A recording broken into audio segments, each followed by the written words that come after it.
जब अमेरिका के नए राजदूत सर्गियो गोर व्हाइट हाउस में भारत के लिए शपथ ले रहे थे, इसी मौके पर अमेरिकी राष्ट्रपति डोनाल्ड ट्रंप ने ऐसा बयान दिया जिससे भारत अमेरिका के तनावपूर्ण रिश्तों में एक नई उम्मीद की किरण दिखाई दी।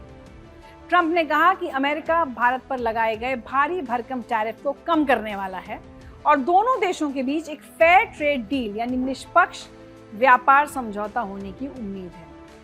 ट्रंप ने कहा कि अमेरिका भारत पर लगाए गए भारी भरकम टैरिफ को कम करने वाला है और दोनों देशों के बीच एक फेयर ट्रेड डील होने की उम्मीद है। लेकिन इस कहानी को समझने के लिए हमें कुछ महीने पीछे जाना होगा, जब भारत अमेरिका के रिश्ते अपने सबसे मुश्किल दौर से गुजर रहे थे। साल 2025 की शुरुआत में जब डोनाल्ड ट्रंप दूसरी बार अमेरिकी राष्ट्रपति बने तो उन्होंने अपनी पुरानी अमेरिका फर्स्ट की नीति को और भी आक्रामक तरीके से लागू करना शुरू किया। अप्रैल 2025 में ट्रंप ने भारत सहित कई देशों पर रेसिप्रोकल टैरिफ यानी पारस्परिक शुल्क लगाने का ऐलान किया। उनका तर्क था कि अमेरिका का व्यापार घाटा बढ़ता जा रहा है और दूसरे देश अमेरिकी सामान पर जो टैरिफ लगाते हैं, अमेरिका को भी वैसा ही जवाब देना चाहिए। भारत के साथ अमेरिका का व्यापार घाटा 2024 में 45.7 बिलियन डॉलर यानी करीब 3,80,000 करोड़ रुपए का था, जो 2023 से 5.4% ज्यादा था। फिर अगस्त 2025 में ट्रंप ने एक और बड़ा कदम उठाया, जिसने भारत अमेरिका के रिश्तों में तल्खी और बढ़ा दी। 27 अगस्त को ट्रंप ने भारत पर 50% का टैरिफ लगा दिया। ये दुनिया के किसी भी प्रमुख देश पर लगाया गया सबसे ज्यादा टैरिफ था। चाइना पर भी सिर्फ 30% टैरिफ था, लेकिन भारत पर 50%। ये टैरिफ दो हिस्सों में था। पहले से लगा हुआ 25% का रेसिप्रोकल टैरिफ और फिर 25% का अतिरिक्त टैरिफ, जो एक खास वजह से लगाया गया था, और वो वजह थी रशियन ऑयल, भारत का रूस के तेल को खरीदना। दरअसल ट्रंप को यह हजम नहीं हो रहा था कि भारत रशिया से सस्ते दामों पर तेल खरीद रहा है। अमेरिका का कहना था कि रशिया से तेल खरीदकर भारत पुतिन को यूक्रेन के खिलाफ युद्ध में आर्थिक मदद दे रहा है। 2022 में रशिया यूक्रेन युद्ध शुरू होने के बाद जब पश्चिमी देशों ने रशियन ऑयल पर पाबंदी लगाई, तो भारत ने इस मौके का फायदा उठाया और सस्ते दामों पर रशिया से तेल खरीदना शुरू कर दिया।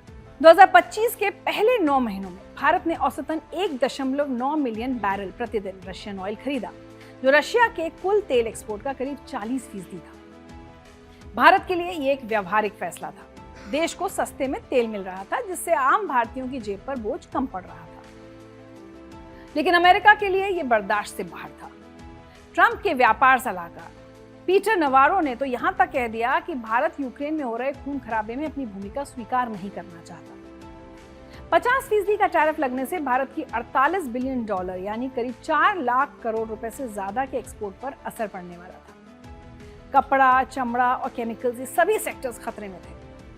भारत सरकार ने इस फैसले को अनजस्ट, अनफेयर और अनएक्सेप्टेबल करार दिया।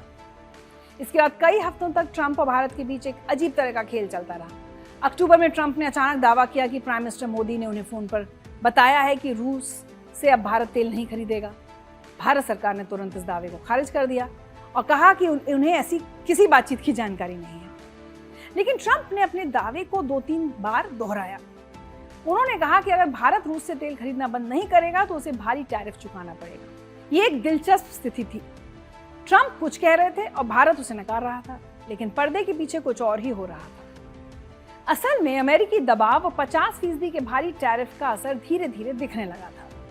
सितंबर 2025 में भारत का रशियन ऑयल इंपोर्ट एक साल पहले के मुकाबले 29% गिर गया।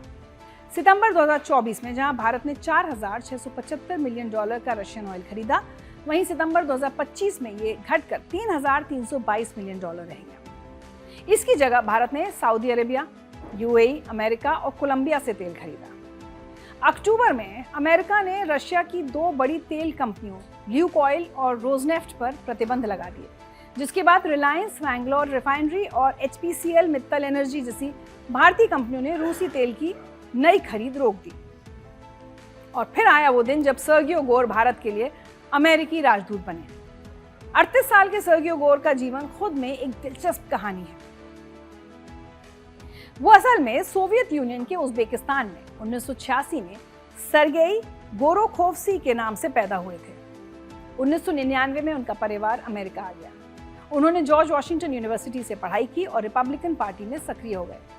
उन्होंने सेनेटर रैंड पॉल के साथ काम किया और डोनाल्ड ट्रंप के साथ एक पब्लिशिंग कंपनी शुरू की, जहां उन्होंने ट्रंप पर कई किताबें छापी।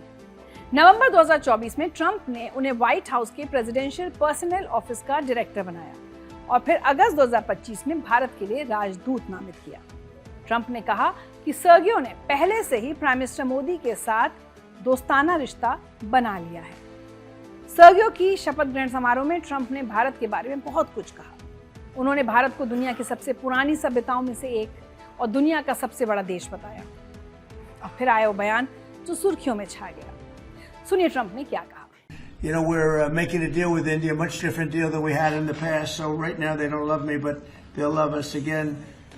We're getting a fair deal, just a fair trade deal. We had pretty unfair trade deals. They're very good negotiators, Sergio, so you have to take a look at that, if you would, please. But we're getting close, Scott. I think we're pretty close to doing a deal that's good for everybody, right? इस बयान में Trump की समझदारी दिखती है। वो जानते हैं कि 50% टैरिफ की वजह से भारत में अमेरिका के प्रति नाराजगी है, लेकिन ट्रंप को विश्वास है कि जब व्यापार समझौता हो जाएगा और टैरिफ कम होगा तो रिश्ते फिर से सामान्य हो जाएंगे। ट्रंप ने कहा कि अमेरिका भारत के साथ एक फेयर डील करने के बहुत करीब है और ये डील पहले के मुकाबले बहुत अलग होगी। तो आखिर ये ट्रेड डील क्या होगी और इसमें क्या शामिल होगा? ट्रंप ने खुद इसके बारे में कुछ संकेत दिए हैं। उन्होंने कहा कि डील अमेरिका की प्रमुख इंडस्ट्रीज और टेक्नोलॉजी में निवेश बढ़ाएगी।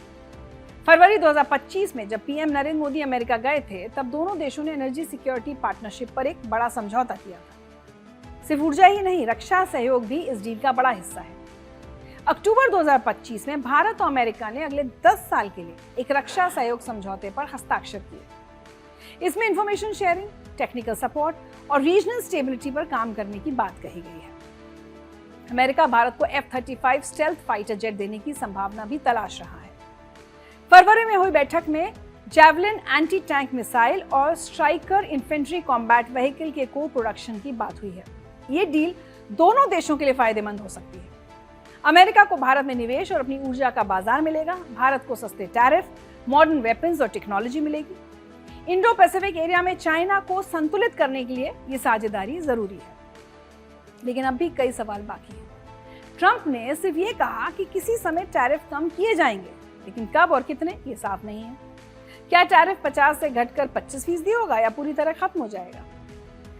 ट्रेड डील में क्या क्या शर्तें होंगी? क्या भारत को पूरी तरह से रशियन ऑयल खरीदना बंद करना होगा? इन सभी सवालों के जवाब मिलना भी बाकी है। भारत की तरफ से अभी इस पर कोई आधिकारिक बयान नहीं आया है। विदेश मंत्रालय ने सिर्फ इतना कहा कि भारत अमेरिका के साथ व्यापार समझौते को अंतिम रूप देने के लिए लगातार संपर्क में है। Union minister of commerce Piyush Goyal इस मामले पर अमेरिका के साथ बातचीत कर रहे हैं।